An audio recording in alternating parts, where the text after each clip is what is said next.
Salut à tous, aujourd'hui on se retrouve dans une nouvelle vidéo et dans cette vidéo je vais vous faire un petit suivi d'élevage. Donc ça fait pas mal de temps que j'ai pas fait de suivi d'élevage, excusez-moi pour ma dégaine, je rentre du sport. Donc voilà, on va un petit peu présenter tout l'élevage dans sa totalité et j'espère que la vidéo vous plaira, n'hésitez pas à liker, à vous abonner, à partager. Bref, bonne vidéo à tous et voilà, c'est tout. Voilà, là on peut voir l'élevage dans sa totalité, donc avec un petit filtre qui fait plaisir, donc qui améliore les couleurs, donc voilà. Je vais tout de suite vous montrer tout ça de plus près. Donc là on va commencer avec l'étagère, donc je vais tout de suite vous montrer tout ça. Donc là du coup on commence par les Cridoloptera lestoni. Donc c'est une espèce, donc je vais tout de suite vous montrer la mère. Donc là j'ai eu des éclosions. Donc en totalité j'ai eu 3 zoothèques et du coup là il y en a une qui a éclos, donc il y en a 2 autres qui sont en incubation, donc normalement elles vont éclore si tout se passe bien. Donc là j'ai une trentaine de jeunes dendroplast, donc comme on peut voir tous les petits points noirs là, donc il y en a un peu de partout là, on peut voir sur le couvercle.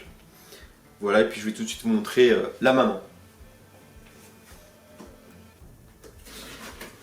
Donc la mère qui est juste là, dans ce bras plast là. Donc là on peut voir une zoothèque, juste là. Donc on peut voir aussi les traces plus anciennes. Et puis là on a la mémère en posture d'intimidation, qui est juste là. Voilà, donc vraiment magnifique espèce, hein, ça. Je me répète et je me répète, mais vraiment. Et puis la femelle voilà en posture d'intimidation là qui attaque. C'est vraiment magnifique. Voilà.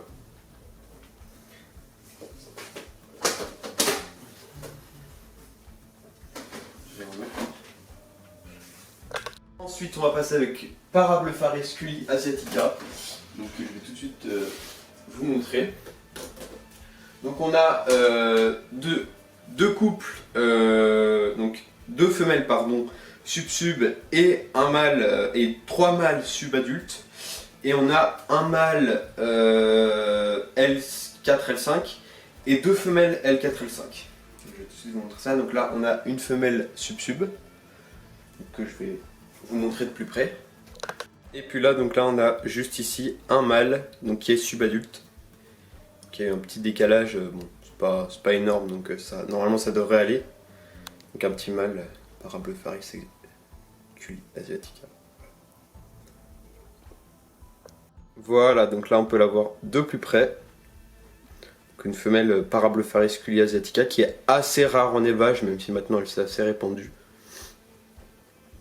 Donc voilà, vraiment magnifique espèce. Puis pour l'instant j'ai pas trop de soucis, mis à part qu'elle mange, bon, pas très bien non plus. Mise au point, voilà. Voilà pour la Parablepharis culi asiatica. Voilà, donc ensuite, là, pareil, donc Parablepharis culi, Parablepharis, Parablepharis, Parablepharis, Parablepharis, Parablepharis, Parablepharis, Parablepharis et enfin Parablepharis. Donc là, on a un spécimen L4, un spécimen L4, L5 que je vais vous montrer tout de suite. Et puis là, tout le reste, ça c'est que des femelles sub-sub. Et là, c'est que des mâles subadultes, à part lui qui est L4. Je vais tout de suite vous montrer une L4 et une L5. Donc là, juste là, on a un spécimen L4, L5. Donc excusez-moi d'avance si je prononce mal le mot Parablepharis, donc le nom scientifique. En fait, j'ai un peu du mal avec cette espèce, j'avoue, j'arrête pas de me tromper, donc désolé si je l'ai mal prononcé. Voilà. Ensuite, eh ben, écoutez, on va passer à une espèce assez répandue, Limonopus coronatus, donc la menthe orchidée. Bon là j'ai eu pas mal de soucis avec cette espèce, en fait j'avais 3 couples, donc au début je me suis dit ouais tranquille, je vais réussir tranquille et tout. Sauf que le problème c'est que premier mâle mort après sa mue imaginale, il me semble qu'il a raté sa mue imaginale. Deuxième mâle bouffé par la femelle, il me reste plus qu'un seul mâle que je vais tout de suite vous montrer, qui est juste là dans ce petit pot. Et lui par contre qui est subadulte, donc toujours pas adulte, alors que les 2 femelles que je vais vous montrer juste après sont les 2 adultes, une depuis 2 mois et l'autre depuis 1 mois. Donc ça devrait le faire, mais ça va être chaud avec un mâle pour 2 femelles. Voilà, juste là on a notre petit mâle subadulte. Donc comme vous pouvez voir, il est loin de sa mue imaginale, hein. Puis il va falloir d'ailleurs que je lui donne à manger. Donc voilà. Là il cherche à boire, donc pareil, je l'humidifie. Voilà pour ce qui est du mâle Hymenopus coronatus. Pour ce qui est des femelles, donc déjà on a la première femelle juste ici et la deuxième qui est juste là. Voilà, donc je vais déjà vous montrer la première, donc c'est celle qui a bouffé le mâle. Vous allez voir, elle est bien crapue. Voilà, donc là pour ce qui est de la femelle Hymenopus cornatus adulte, donc qui a bouffé le mâle. Donc voilà, vraiment toujours magnifique espèce, hein. Je m'acharne dessus, mais pour l'instant, bon, il y a eu un seul résultat une seule fois, mais voilà. Et donc là, la deuxième femelle qui est un petit peu plus jeune, hein, qui a environ 1 mois. Voilà, donc vraiment magnifique espèce. Et voilà, j'espère réussir avec le seul mâle qui me reste. Ensuite, on va passer avec Doropetis dessicata. Donc là, je vais tout de suite vous montrer ça. Donc là, on a un trio, donc une femelle et 2 mâles. Donc la femelle qui est juste là, que je vais vous montrer dans quelques instants. Écoutez, je vous propose de jouer à un petit jeu. Vous allez mettre la vidéo sur pause et vous allez essayer de la trouver.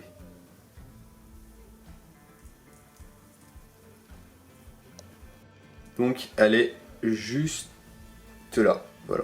Là. Juste là, on peut voir une patte. On va un petit peu la déranger.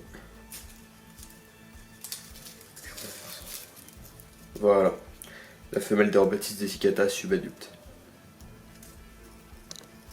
Ensuite on va passer aux mâles, donc qui sont juste là, et je vais tout de suite vous montrer ça. Voilà, donc là on a un mâle subadulte qu'on peut voir juste là. Un deuxième subadulte qu'on peut voir également juste là. Voilà. Ensuite on va passer à une espèce que j'avais décidé d'arrêter, mais il me reste une femelle qui avait un petit peu raté sa mue, elle a 6-7 mois. C'est Stegmatoptera femoralis, donc il me reste plus qu'une femelle non fécondée. Mais bon, je vais quand même vous la montrer. Je vais la sortir. Hop là. Voilà, donc une petite femelle un peu jaunâtre, vert, et puis elle avait un petit peu raté sa mue au niveau des ailes. Voilà. Sinon c'est une très belle espèce, assez massive, pour ceux qui aiment bien les grosses plantes massives qui mangent bien, n'hésitez pas. Ensuite là on va passer à Phylocrania paradoxa, donc là tous les petits points qu'on peut voir, il y en a une dizaine ici, et il y a aussi 2 autres oothèques en incubation. Donc la première éclosion n'a pas été fameuse, hein, il y en a eu à peu près 15, j'espère avoir une meilleure sur l'autre.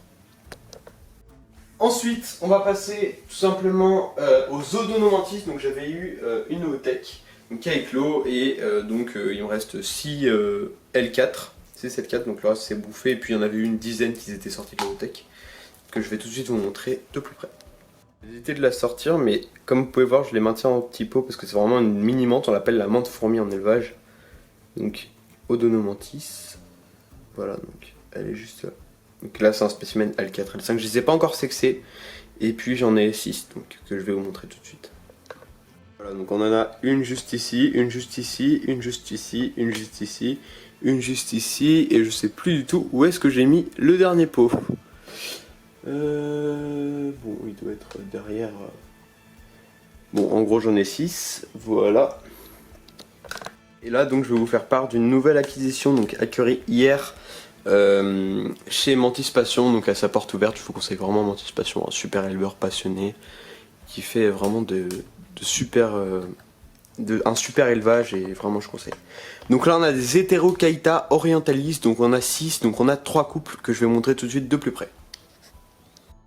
Voilà, donc là vraiment, hein, j'ai essayé de faire le maximum un habitat avec beaucoup de branchages, beaucoup de choses en fait, des fausses orchidées, des feuilles mortes de chêne, des écorces, un peu de tout en fait. Là voilà, le terrain fait à peu près 1 mètre, que j'agrandirai peut-être une fois qu'elles sont adultes, donc là elles sont à peu près L5, L6, je dirais plus L5. Voilà, et puis là, voilà pour ce terrain. Ensuite là on va passer avec une autre espèce, donc c'est pas du tout une démente, hein, c'est des crabes vampires. Donc voilà, donc là il y en a juste un là, parce que là c'est un mâle. Voilà, donc c'est assez beau, et puis c'est assez intéressant, écoutez, ça mange pas mal de choses. Puis voilà. Et bah voilà, la vidéo est terminée, j'espère que ce nouveau concept de vidéo vous plaira, donc le fait que je montre un petit peu devant moi, etc. Que je fasse des plans un petit peu comme ça. Donc j'espère que cette vidéo vous plaira. N'hésitez pas à me dire ce que vous en pensez dans les commentaires. Et moi je vous dis salut et à la prochaine.